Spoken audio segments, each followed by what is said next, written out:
오직 성령의 열매는 사랑과 희락과 화평과 오래 참음과 자비와 양선과 충성과 온유와 절제니 이 같은 것을 금지할 법이 없느니라. 이런 열매 맺게 하소서 8번째 주제인 온유라는 제목으로 하나님 말씀 증거하겠습니다. 벌써 8번째 시간입니다. 2달 가까이 저희가 성령의 열매를 살펴보고 있는데 여러분 어떤가요? 열매가 조금씩 익어가고 있는 것 같으신가요? 네, 우린 잘 모르는 것 같아요. 주변 사람들 인정해주면 그때쯤 저희가 이제 열매가 좀 익어갔구나 라고 말할 수 있지 않을까 싶습니다. 아시다시피 성령의 열매는 감정이 아닙니다. 우리가 무언가를 어떻게 느끼냐가 아니라 어떻게 행동하느냐를 결정하는 것이 바로 이 성령의 9가지 열매인 것이죠. 그래서 이것을 우리가 성품이라고 이야기합니다. 특별히 오늘 우리가 살펴볼 온유는 그리스도인을 대변하는 성품이다 라고 말할 수 있을 것 같습니다. 여러분 어떤가요? 온유라고 하면 어떤 느낌이 드시나요? 네, 어떤 분에게는 이제 자녀이기도 하고 손주이기도 한 이 이름이지만, 그죠? 네, 따뜻하고 부드러운 이미지를 떠오르게 되는 것 같습니다. 온유라고 한다면 자기 주장은 좀 덜하고요, 온화하고 뭐든지 잘 받아줄 것 같은 사람을 우리는 온유한 사람이라고 표현할 때가 있습니다. 상대방에게 항상 져주고 화내지 않는 그런 모습들, 우리 온유라고 이야기합니다. 여러분은 이런 모습이 좀 있으신가요?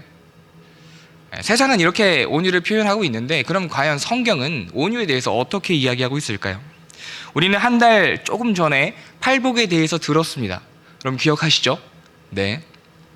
그때 우리가 배운 것은 이제 예수님께서 산상수훈에서 이제 그리스도인의 정체성에 대해서 말씀해 주시는 장면이었습니다. 그래서 심령이 가난한 자는 천국이 저희 것이다 라고 들었습니다. 그리고 애통하는 자는 또한 위로를 받을 것이다 라고 들었습니다. 온유한 자는 무엇을 받는다 라고 하셨죠? 땅을 기업으로 받는다 라고 말씀해 주셨습니다. 그 온유의 의미에 대해서도 들었습니다. 혹시 기억하시나요? 제가 여러분 묻진 않겠습니다. 온유의 의미가 무엇이냐? 헬라어로 온유는 프라우스라고 합니다. 그래서 이런 비유를 들어주셨는데 벌판을 질주하던 거친 야생마를 길들여서 그 야생마를 타거나 혹은 마차를 끌게 하도록 하는 것, 그래서 잘 길들여진 야생마를 프라우테스라고 얘기합니다. 그것이 이제 길들여진 야생마라고 얘기를 하고, 또한 사나운 맹수를 훈련시켜서 길들이는 것을 오늘 프라우스, 온유라는 표현을 사용합니다. 그래서 힘이 잘 조절되고 유익한 목적을 위해서 사용되도록 훈련된 인격을, 그리고 그 성품을 온유라고 이야기한다라는 것입니다. 자신의 본능을 잘 다스리는 것, 충동을 억제하고 자신이 가진 힘을 바르게 사용할 줄 아는 성품, 이것이 바로 온유라는 것입니다. 구약에서는 이 온유가 조금 더 많은 의미를 담고 있습니다. 아나부라고 하는 이 단어는 가난, 온유, 겸손 또는 고통과 낮아짐 등을 의미합니다. 그래서 히브리인들은 이 온유를 부드럽고 다정한 어떤 그런 모습을 이야기하는 것이 아니라 어떠한 상황과 어떤 곳에 있을 그 모든 대처하는 태도, 그리고 성품을 이야기합니다. 그래서 자신이 어떤 상황에 닥쳤을 때 어떻게 하는가에 따라서 그 사람이 온유한 사람일 수도 있고 그렇지 못한 사람일 수 있다는 것이죠. 여러분 어떤가요? 이 온유라는 열매가 조금 가깝게 느껴지십니까? 절대 한 번에 일어나는 일 없고 밥 먹으라고 하면 절대 나오지 않는 그 자녀에게 여러분 오늘 온유하셨습니까? 한 번 말하면 절대 듣지 않는, 죽어라고 듣지 않는 그분에게 여러분들 온유하셨습니까? 남편 말씀드리는 겁니다. 네, 제 얘기이기도 하고요. 여러분 온유랑 포기는 다른 것입니다. 그렇죠? 관계 가운데서 우리는 포기할 때가 많습니다. 그래서 이제 그냥 흘러가게 두는 건데 그것과 온유는 전혀 다른 모습입니다. 예전에 이런 상황에 대해서 그 말도 안 되는 남편과의 관계 가운데서 혹은 자녀들의 관계 가운데서 이런 표현하시는 분이 계셨습니다. 이거는 예수님이 와도 안 돼 라고 말씀하시는 분이 계셨는데 우리의 고백이 되지 않기를 소망합니다. 온유를 이해하는 데 있어서 그 반대의 의미를 살펴보는 것도 조금 도움이 되는 것 같습니다. 온유의 반대가 무엇일까요? 분노입니다. 분노는 감정이 상했을 때 나타납니다. 내가 원하는 것, 내가 기대하는 것, 내가 꿈꾸던 것이 되지 않았을 때, 특별히 다른 누군가에 의해서, 내 자의가 아니라 다른 누군가에 의해서 내 것이 끝나버렸을 때 우리는 굉장히 분노를 일으킵니다. 또 그 가운데 내 존재가 무시당했다고 느꼈을 때, 또 괴로움을 당했을 때 우리는 분노하게 되는 것이죠. 특별히 이 분노는 불과 같습니다. 물론 분노하는 것이 나쁘다라는 것은 아닙니다. 우리가 분노해야 할 때가 있습니다. 근데 문제는 이 분노로 인해서 죄를 짓느냐 그렇지 않느냐의 문제라는 것이죠. 그래서 우리는 분노를 통제해야 합니다. 죄를 짓지 않기 위해서 분노를 통제해야 하는 것이죠. 그래서 온유는 이 분노라는 것 혹은 그 외의 다른 감정들을 잘 통제해서 올바른 방향으로 이끌어가는 것을 의미하는 것입니다. 그래서 온유는 우리를 지켜주는 것이죠. 이 시간에는 이러한 온유가 우리의 삶에 어떤 모습으로 나타날 수 있는가를 함께 살펴보고자 합니다. 자, 첫 번째, 온유한 사람은 고난받은 자입니다. 앞서 온유가 구약에서 아나부라는 단어로 가난, 온유, 겸손, 고통, 낮아짐의 의미를 가진다라고 말씀드렸습니다. 이 아나부의 기본 어근은 아나라고 합니다. 그리고 이 아나라는 단어는 괴롭히다, 고통스럽게 하다, 이제 학대하다라는 의미를 가지고 있습니다. 과거 이스라엘 백성들을 애굽 사람들이 학대했습니다. 신명기 말씀처럼 이 애굽 사람들이 이스라엘 백성들을 괴롭히고 학대했죠. 또한 여러분 잘 아시는 사라가 하갈을 학대했습니다. 그때 사용된 단어가 바로 이 단어입니다. 왜 온유라는 단어가 이 괴롭게 하다라는 어근에서 시작된 것일까요? 이것은 온유가 고난을 통해서 완성되는 것이기 때문입니다. 하나님께서는 이스라엘 백성들에게 강약길을 걷게 하셨습니다. 그 이유가 무엇입니까? 신명기 8장 2절 말씀입니다. 같이 읽겠습니다. 시작. 내 하나님 여호와께서 이 40년 동안에 내게 광야길을 걷게 하신 것을 기억하라. 이는 너를 낮추시며 너를 시험하사 내 마음이 어떠한지 그 명령을 지키는지 지키지 않는지 알려 하심이라. 아멘. 하나님께서는 고난을 통하여 이스라엘 백성들을 낮추셨습니다. 하나님 앞에서 겸손하게 하신 것입니다. 즉 고난을 통해서 그들이 하나님 앞에 순종하는 법을 알게 해 주셨던 것이죠. 그래서 시편 기자 역시 고백합니다. 시편 119편 75절 말씀입니다. 여호와여 내가 알거니와 주의 심판은 의로우시고 주께서 나를 괴롭게 하심은 성실하심 때문이니이다. 시편 기자를 괴롭게 한 것은 바로 하나님의 성실하심이었습니다. 여기서 이 괴롭게 하다 역시 아나라는 단어를 씁니다. 하나님께서는 성실하십니다. 우리에 대해서는 늘 신실하시죠. 하나님께서 늘 우리와 동행하시며 우리를 바른 길로 인도하시고자 하기 때문에 그 성실하심은 때때로 우리에게 고난처럼 느껴질 때가 있습니다. 하나님께서 우리를 책찍질 하시는 것이죠. 바른 길로 가지 못하는 우리들, 연약함 가운데 무너져 내리는 우리들을 일으켜 세우시며 강하게 하시기 위해서 하나님께서는 때로 고난을 허락하신다라는 것입니다. 때로는 눈물과 애통을 통해서 우리를 훈련시키십니다. 그래서 하나님께서는 우리를 바른 길로, 하나님께서 기뻐하시는 길로 이끌어 가시는 것이죠. 하나님은 고난을 통해서 우리에게 낮아짐을 가르쳐 주십니다. 그렇게 온유는 고난 가운데 단련되고 빚어지는 열매라는 것입니다. 우리는 고난 가운데 낮아지사 죽기까지 순종하셨던 분을 우리의 구주라고 고백합니다. 네, 바로 예수 그리스도이십니다. 예수님께서는 우리를 위하여 고난 당하셨습니다. 이사야서 53장 4절 말씀, 여러분 잘 아시는 말씀인데요. 같이 읽어보겠습니다. 시작. 그는 실로 우리의 질고를 지고 우리의 슬픔을 당하였거늘 우리는 생각하기를 그는 징벌을 받아 하나님께 맞으며 고난을 당한다 하였노라. 아멘. 이 고난을 당하다는 의미 역시 아나입니다. 그렇게 예수님께서는 이렇게 말씀하셨습니다. 마태복음 11장 29절 말씀. 나는 마음이 온유하고 겸손하니 나의 멍에를 메고 내게 배우라. 그리하면 너희 마음이 쉼을 얻으리니. 아멘. 당신께서 고난 당하셨기 때문에 온유하다라고 말씀하신 것입니다. 우리 때문에 고난 당하셨으며 우리와 함께 멍에를 메고자 하십니다. 아시다시피 이스라엘 백성들의 멍에는 이제 두 소가 함께 끌고 가는 것입니다. 그렇게 예수님께서 말씀하신 이 멍에는 우리 혼자 지내는 것이 아니라 예수님과 함께 짊어지고 가는 것을 의미합니다. 예수님께서는 우리의 삶을 책임져 주십니다. 우리가 예수님과 함께 걸으면 무엇이 어렵겠습니까? 무엇이 힘들겠습니까? 그래서 예수님께서는 고난 가운데 우리를 불러주시고 또한 주님과 동행할 수 있도록 우리를 훈련시켜 주십니다.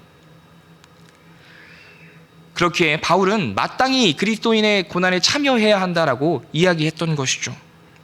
그래서 그리스도인으로서 이 고난에 참여하는 것, 그것이 바로 온유라는 열매를 맺는 방법이다라는 것입니다. 자, 그 다음에 고난을 통해서 우리가 온유한 자의 삶의 모습을 살아갈 때 또 다른 모습이 있습니다. 두 번째는 온유한 사람은 침묵 그리고 기다림을 할 줄 아는 자입니다. 민수기 12장에서 보면 아론과 미리암이 이방 여인을 아내로 맞이한 모세를 비방하는 장면을 우리가 보았습니다. 모세는 왜 이방 여인을 아내로 맞아서 문제를 일으킨 것일까요?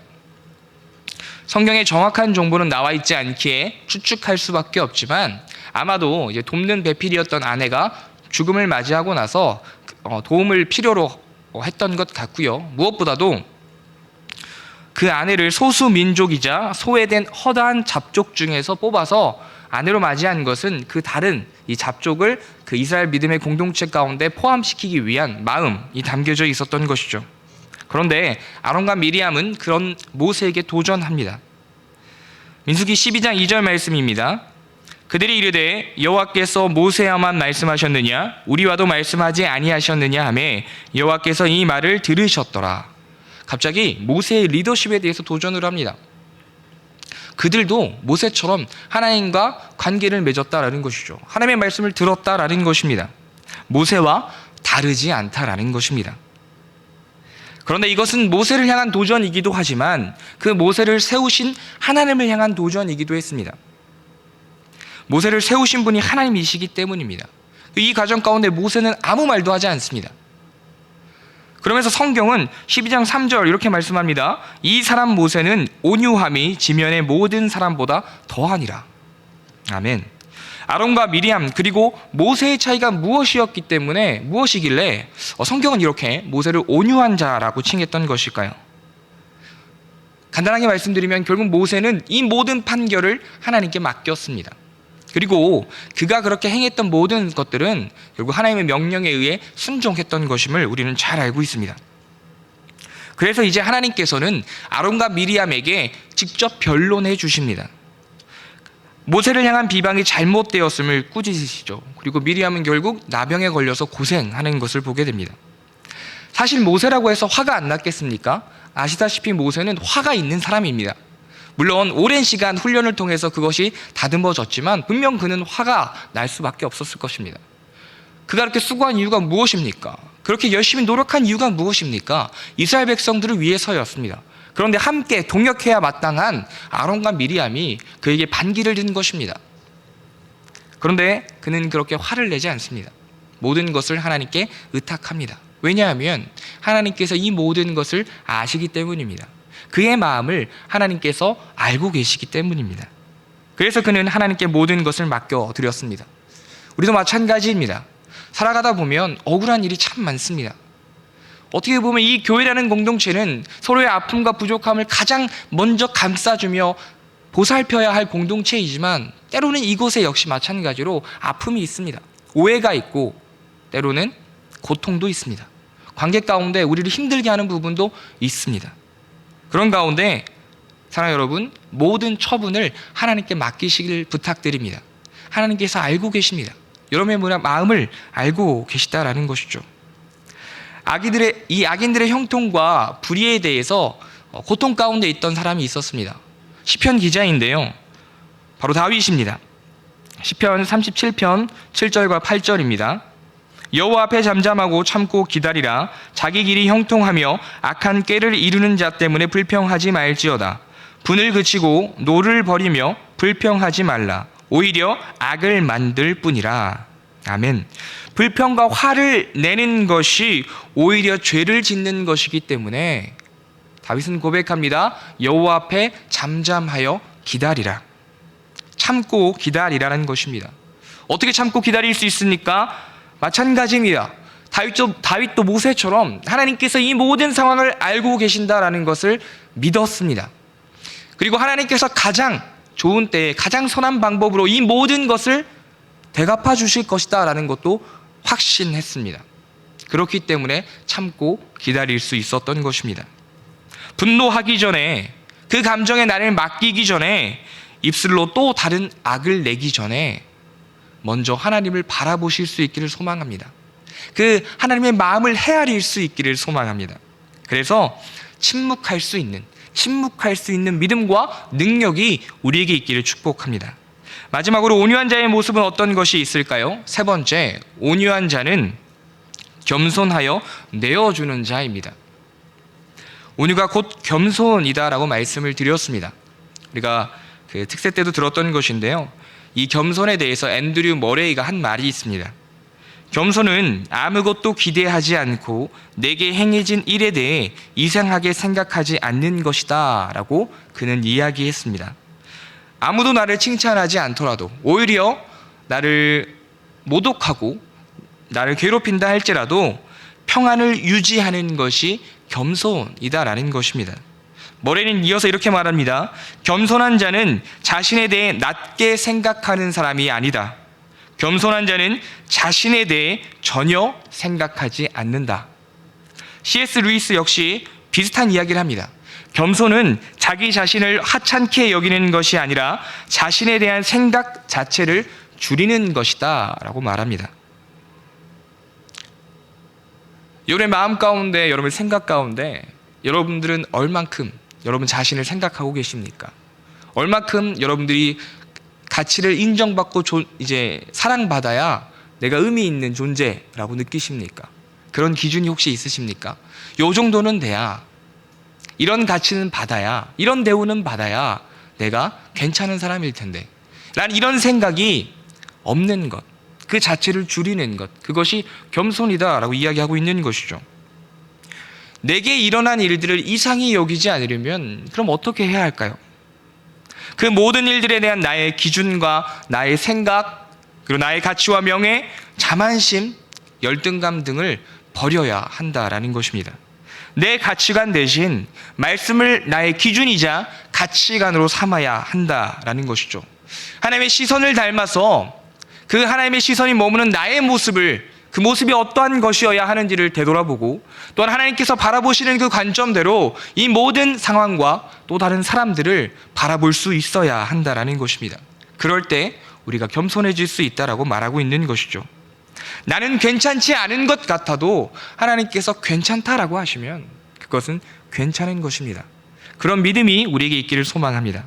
그렇게 하나님께 향하여 자신의 왕자를 양보하고 하나님의 모든 결정에 순복하는 것, 그래서 우리를 통하여 하나님의 역사가, 그 큰 역사가, 그 위대한 역사가 이루어지는 것을 지켜보는 것이 바로 온유한 자가 누리는 복이다라는 것이죠. 아브라함과 롯의 목자가 먹을 것을 두고, 우물을 두고 다퉜던 것을 우리는 알고 있습니다. 아브라함이 어떻게 하죠? 롯에게 선택하게 합니다. 가장 좋은 것, 가장 필요한 것, 그 눈앞에 있지만 그 모든 것 롯이 먼저 선택할 수 있도록 양보합니다. 내어주었다는 것이죠. 어떻게 그럴 수 있었을까요? 아브라함은 하나님께서 자신을 축복해 주셨다는 것을 알고 있었습니다. 하나님께서 그를 잘 인도해 주실 것이라는 것도 알고 있었습니다. 지금 눈에 보이는 것, 가장 좋은 것이 지금 내 손에 잡히지 않더라도 나를 사랑하시고 나를 인도하시는 하나님께서 가장 선하고 좋은 것을 내게 주실 것이다 라는 것을 확신했습니다. 혹여 그렇지 않다 할지라도 나를 인도하시는 분이 하나님이시기에 그 길을 하나님께 의탁했던 것이죠. 그래서 롯에게 먼저 선택권을 주었습니다. 그가 어딜 가든 하나님께서 책임져 주실 것을 믿었기에 양보할 수 있었던 것입니다. 우리가 받은 은혜와 기적은 우리 역시 얼마든지 내어줄 수 있는 삶을 살게 합니다. 우리 삶에 예수님을 통해 일어난 일을 믿는다면, 예수님을 통해 나타난 우리에게 허락된 그 기적을 믿는다면, 그 사랑이 얼마나 크고 아름다운지를 믿는다라고 한다면 우리는 우리의 것을 내어주는 것, 아니 하나님께서 허락하시는 것을 그저 내어주는 것에 아까워하지 않게 될 것입니다. 감히 상상도 할 수 없는 사랑이 내게 허락되었음을 믿을 때 우리는 내어주는 삶, 온유한 삶을 살 수 있다라는 것입니다.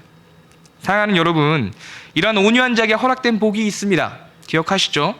예수님께서 말씀하셨습니다. 마태복음 5장 5절 말씀 우리 같이 읽겠습니다. 시작. 온유한 자는 복이 있나니 그들이 땅을 기업으로 받을 것이며. 아멘. 들으셨던 것처럼 땅 이 기업은 아무나 받는 것이 아닙니다. 자녀들이 받는 유업이자 또한 기업입니다. 즉 하나님과 관계 맺지 않으면 누릴 수 없습니다. 이 온유한 자는 결국 하나님과 관계를 맺으며 하나님께서 기뻐하시는 삶을 살아가는 자를 뜻합니다. 그렇기에 하나님께서는 그 땅을 기업으로 주신다라는 것이죠.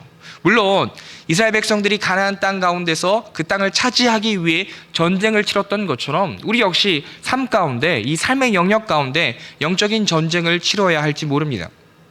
아니 지금도 우리는 영적 전쟁을 치르고 있습니다. 그렇기에 하나님께서 그 땅을 주셨다라는 그 약속을 믿고 우리는 더욱더 온유함으로 나아가야 합니다. 결국 하나님께서 우리를 승리케 하시며 그 기업을 얻게 하실 것이기 때문입니다. 그래서 이 전쟁을 이기기 위해 우리 한 가지 방법이 필요합니다. 바로 성령님을 의지하는 것입니다. 아시다시피 우리가 감정을 이겨내는 것 너무나 어렵습니다. 상황을 이겨내는 것 너무나 어렵습니다.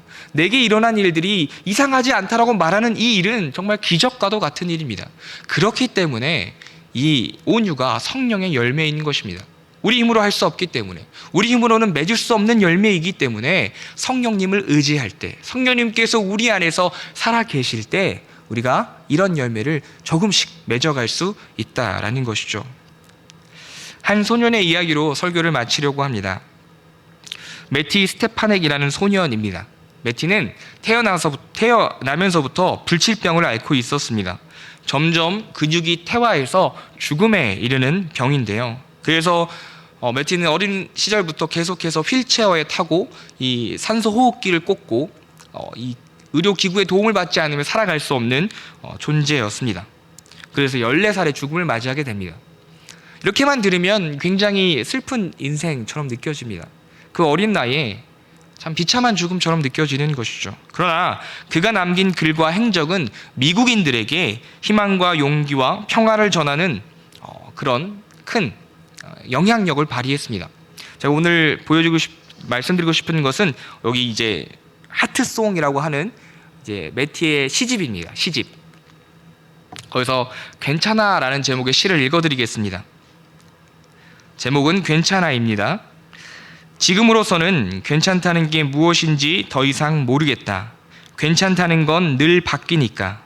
너무나 많이, 너무나 자주, 요즘 들어서는 더더욱.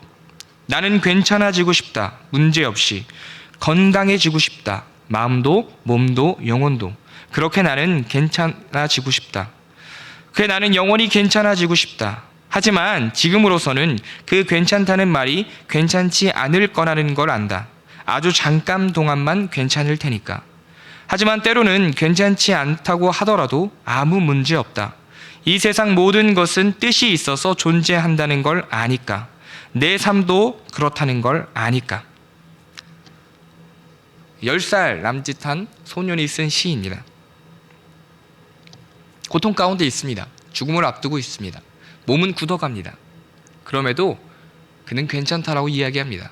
왜냐하면 그를 향한 하나님의 뜻이 무엇인지를 그가 알고 있었기 때문입니다. 내게 행해진 일에 대해서 이상하게 생각하지 않는 것, 그러한 삶을 매티는 살았던 것이죠. 어떤 인터뷰에서 이 소년에게 여러 가지 질문을 했습니다. 자기 몸이 아프다는 사실이나 그래서 빨리 죽을 수도 있다는 사실에 대해 화가 나거나 두려울 때도 있나요? 라고 물었습니다. 대답합니다. 자신도 화가 나고 두렵습니다. 울기도 하고 주사 바늘도 무섭고 아픕니다. 그래서 묻습니다. 왜 하필 나일까? 하지만 한참 생각하다 다시 이렇게 묻습니다. 그럼 왜 내가 아니어야 하는가? 자신에게 무슨 일이 일어나고 있는지 전혀 알지 못하는 아기가 아파하는 것보다 내가 아픈 것이 낫지 않을까? 이미 많은 고통을 받고 있는 사람들보다 내가 아픈 것이 낫잖아 라고 그는 생각했습니다. 이런 고백이 어떻게 가능하겠습니까? 매티는 하나님이 어떤 분이신지를 알았습니다. 그래서 자신을 사랑할 수 있었습니다. 자신의 모든 상황, 모든 고통과 어려움을 견뎌냈습니다. 왜냐하면 예수님께서 십자가를 통해 구원해 주신 삶이기 때문입니다. 주 안에서 사랑하는 성도 여러분, 온유한 자는 고난으로 말미암아 온유가 무엇인지를 배운 자입니다. 때로는 침묵 가운데 하나님의 손길에 모든 것을 맡기는 자입니다. 그리고 겸손함으로 모든 것을 내어주는 자입니다. 왜냐하면 모든 것이 하나님의 것이며 또한 그 하나님께서 채워주실 것이기 때문입니다. 우리 생애에 늘 온유함이 가득하기를, 그 온유함을 나타낼 수 있는 저와 여러분이 되기를 간절히 축복합니다.